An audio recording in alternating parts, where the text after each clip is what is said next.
Coucou à tous et bienvenue sur ma vidéo de revue sur, comme vous le voyez, les cartes divinatoires des sorcières. On est en plein dedans. Donc je l'ai trouvé sur Amazon pour 19 €. Oui, 19 €. Alors que sur d'autres sites, il est beaucoup plus cher. Donc je peux vous dire que j'ai sauté dessus comme je sais pas quoi, comme une folle. Donc voilà, il était sur Amazon pour 19 €. Donc le gros coffret avec le livre et les cartes bien sûr. Voilà, je vous laisse attendre de regarder un petit peu comment il est. Donc il est de couleur assez vive, même si là à la caméra les couleurs sont plus fades, mais je peux vous dire que les couleurs sont assez vives. On y retrouve donc les flammes, le feu. Le derrière est comme ceci. Et on est parti pour une petite revue. Donc on est parti. Alors, qu'est-ce qu'on a à dire par rapport à ce coffret? Gros coffret, hein, assez imposant. Donc prévoyez de la place pour le ranger. Donc il est aux éditions... bonne question. Attends, c'est écrit tellement petit, il me faut ma loupe. Je n'y vois rien. C'est une catastrophe. De Vecchi. Voilà, on a trouvé. De Vecchi. Alors, les cartes divinatoires des sorcières de Isa Donnelly. Signification, interprétation, prévision. Coffret contenant un jeu de 52 cartes, grand format, vous verrez. Et un livre de 128 pages. Oui. Hop, je monte de plus près pour ceux qui seront intéressés. Et derrière, qu'est-ce qu'on nous dit? Tout comme la magie, la sorcellerie a existé à tout moment et dans tous les temps, et encore aujourd'hui. Cet ouvrage retrace l'itinéraire historique et géographique de la sorcellerie, décrit ses pratiques magiques, confie des formules ancestrales pour concocter des potions et des médicaments, présente des esprits familiers et les esprits divinatoires, mais surtout il divulgue les secrets pour interroger les 52 cartes contenues dans ce coffret. Voilà. Alors, on y va. Alors, petit hic pour ce coffret. Moi, je dis le bien comme le mal. Dans le sens que le coffret, voilà. Suivant comme vous le mettez, quand il est à plat, on n'a pas de problème. Par contre, si vous voulez l'entreposer ouvert, le souci, c'est, voilà, la porte, l'ouverture qui ne tient pas.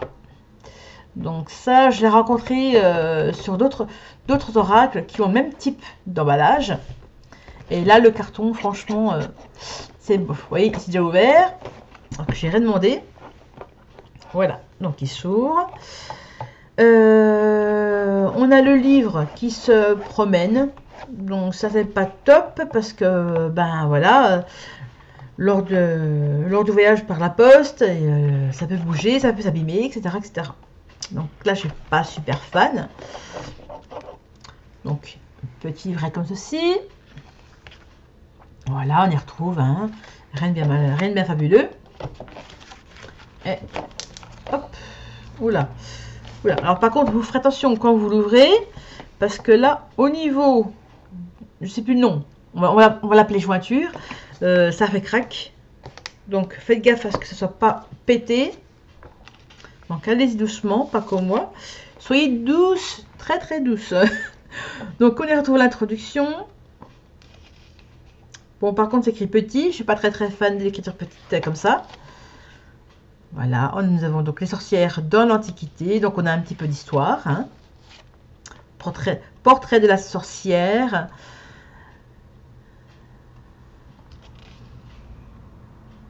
Les transformations en animaux et les sociétés de Diane. Voilà, on explique différentes choses par rapport à la sorcellerie et aux sorcières. Les sorcières au Moyen-Âge et à l'époque moderne. Donc il y a à lire, hein.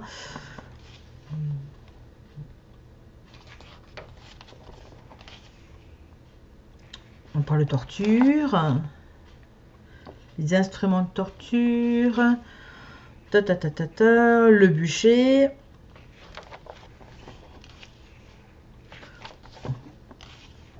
C'est franchement très intéressant, donc ce sera à lire. Je vous l'avouerai que je ne l'ai pas encore lu, hein. On nous explique le sabbat avec des très jolis dessins. On a les guérisseuses du peuple et les ongles. Voilà. Très sympa par contre. J'aime bien le toucher de papier. Il est doux, comme tout satiné. J'aime beaucoup. Donc on explique un petit peu différentes choses. Les activités magiques des sorcières. Comment devient-on une sorcière? Les rituels propitiatoires. Nom de Dieu. Alors par rapport au mois en février, mars, différentes choses. Comme par exemple là, pour le 1er novembre, dès le 31 octobre au soir, carte 37, on a la Toussaint. Cette cérémonie date de l'ancien culte agraire, celtique de Halloween. Au cours de cette nuit, éclairée par les feux et par la lune, toutes les forces du bien et du mal avaient une puissance égale et permettait aux sorcières d'échanger des énergies et des pouvoirs avec les âmes des morts, des saints et des forces de la nature. Voilà, on explique un petit peu. Voilà, le 24 juin, la Saint-Jean, c'est la carte 16. Le 1er mai, carte 25, calende de mai. Voilà, etc. etc. Les pratiques magiques, les animaux et les êtres fantastiques, les esprits familiers et les esprits divinatoires, les pierres des animaux. Ah, il est assez complet quand même, hein. Différentes choses, hein. Plein de choses. Les plantes, les herbes, les fleurs, les racines. Là, on nous explique un petit peu par rapport aux plantes, par rapport à la sauge. Pour la solidarité, l'amitié, la fraternité et l'harmonie, pour les réconciliations et pour faciliter l'accouchement. Voilà ce que ça dit un petit peu. On a les amulettes et les talismans. Comment les faire? La divination, les cartes. Alors, les qualités requises pour la divination, le devin, le consultant, la consultation, la divination pour soi et certaines occasions particulières. Et on a les cartes. Voilà. Alors, je vous montre un petit peu. C'est très très joli, en noir et blanc. Voilà, nous avons la carte Morel avec les descriptions, la signification des cartes à l'endroit et à l'envers. Ça, on verra ça après.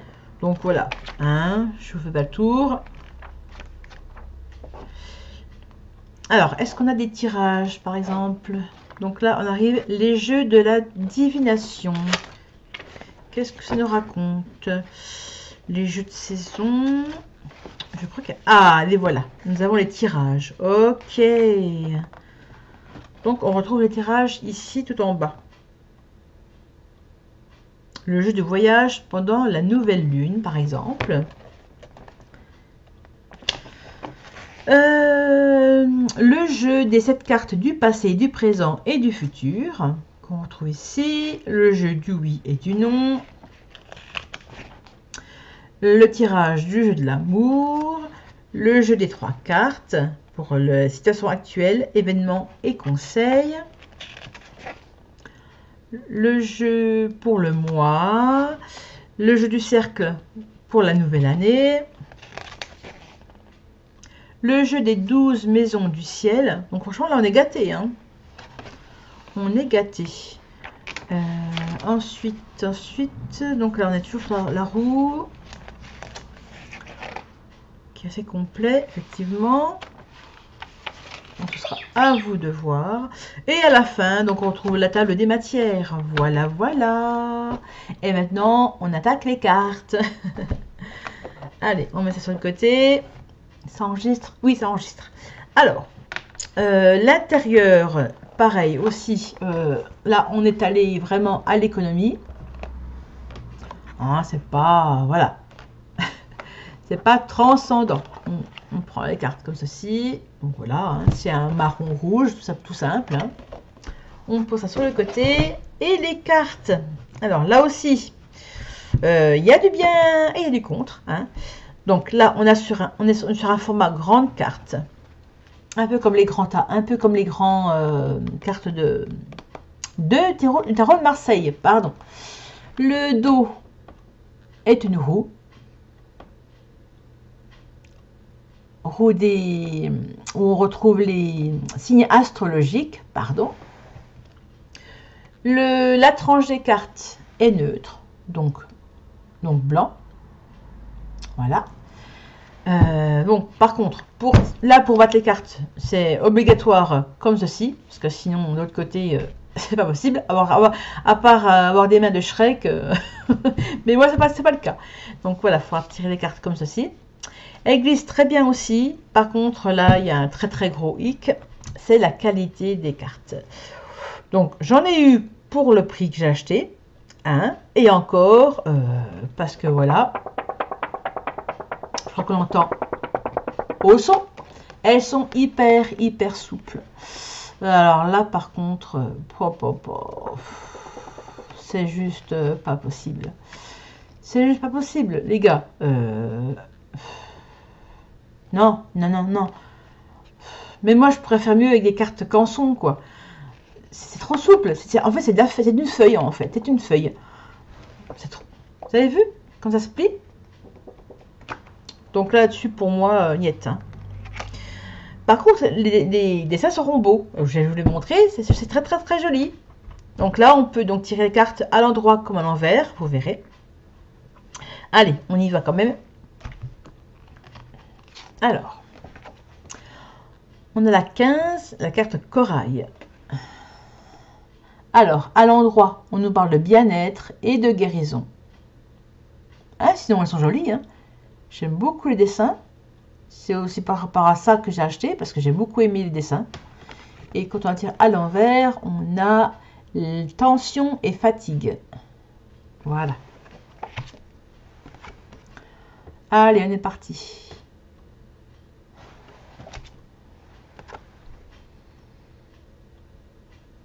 Dame de feu. Le grenat. L'obsidienne.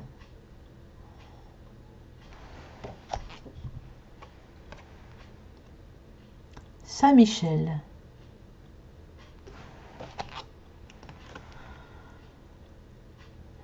Anis étoilé. Cornaline. Je monte un peu plus près. Voilà. On y retrouve la turquoise. Rubis étoilé. Bon, après, voilà, le dessin des personnages n'est pas super, mais voilà, ça fait son charme, on va dire. Ça fait son charme. On a quoi ensuite? On a la topaze.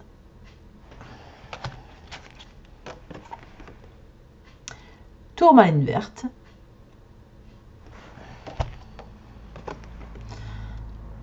On a la dame de jeu.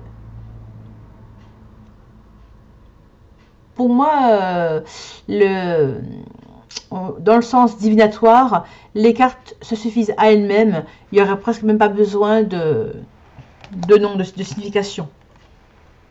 Mais bon, pour ceux qui débutent, c'est très bien. On a l'agate.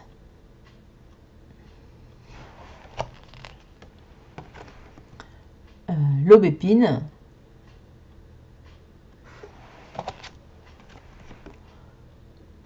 la pervenche, réconciliation, sérénité. On retrouve ensuite l'esprit familier.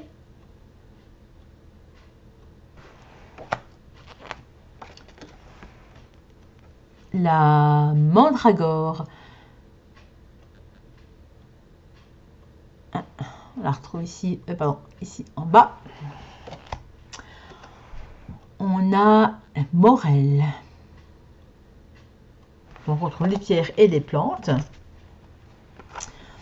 On retrouve Douce amère avec les chauves-souris. La potentile. Très jolie carte. Le lapis lazuli.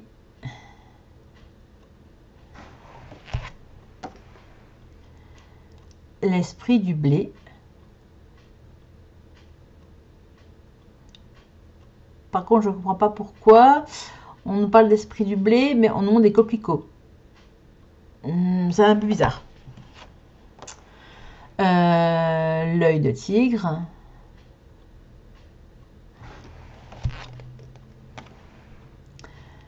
Basilic.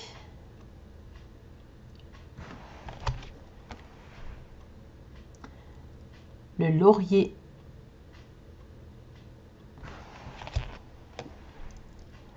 L'ail.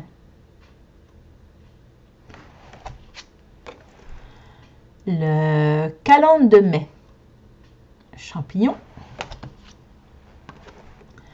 La thaumaturgie.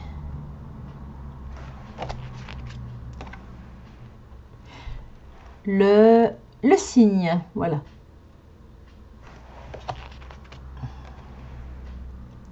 La strige.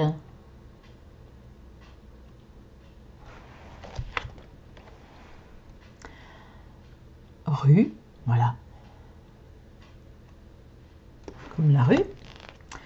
On continue avec la dame de la vie. J'allais dire autre chose, mais non. Ah, j'ai celle-là. Là, les amulettes. Très sympa comme carte. Très sympa. On y retrouve ensuite la belladone.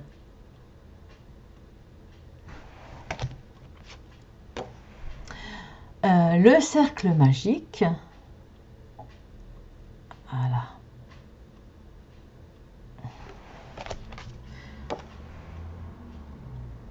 Zircon.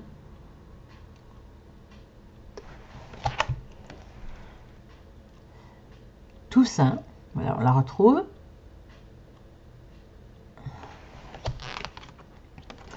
La carte de l'apatite. Puis j'aimais aussi, c'est aussi autour, on a plein de petits dessins aussi qui sont très sympas. La carte améthyste.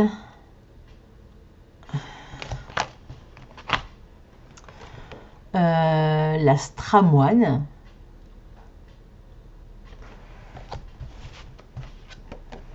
Ici, la carte cristal de roche. Voilà, on est presque à la fin. Courage. On a l'aigle marine.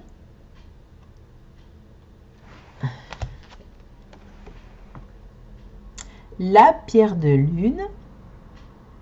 On fera un tirage aussi à la fin. Un tirage à choix aussi avec 3 cartes. Saphir.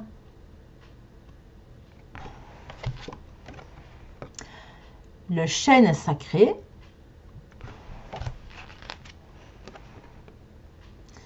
L'armoise.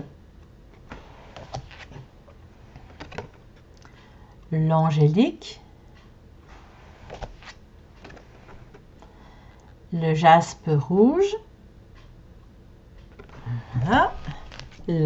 Presque la dernière carte. La malachite. La dernière carte, ce coup-ci. L'émeraude. On reste sur les cartes vertes. Et la dernière carte, enfin, Saint-Jean. Voilà, la carte Saint-Jean. Très jolie carte aussi. Voilà. Mais bon, dommage que ce soit aussi souple. Donc là, on va vous faire un petit tirage. Je vais vous faire. Pourquoi je dis toujours on? Parce que je dois parler inconsciemment de moi et de mes guides. Allez, on est parti.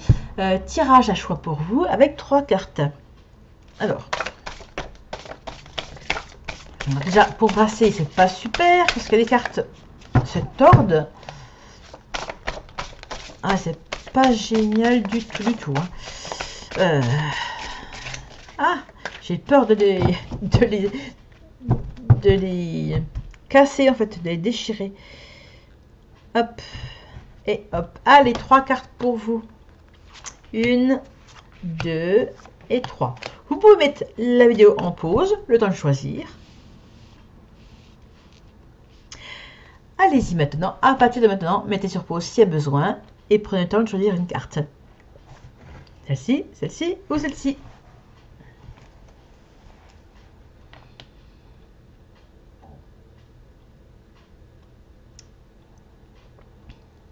Allez, on y va.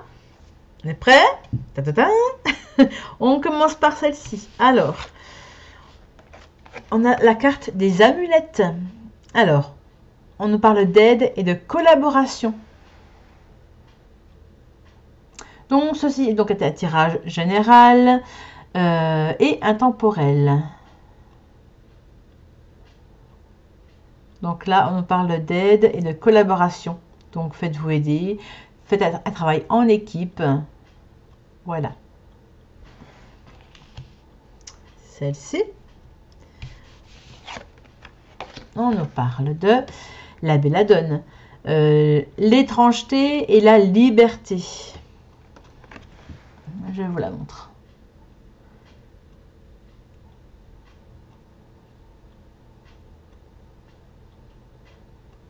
Faites comme bon vous semble. Hein, vous êtes chez vous, faites votre popote. Les autres, on s'en fiche. Ils n'ont rien à dire. Voilà. Et la dernière carte, on a la carte de le cercle magique qui nous parle de hasard et de magie.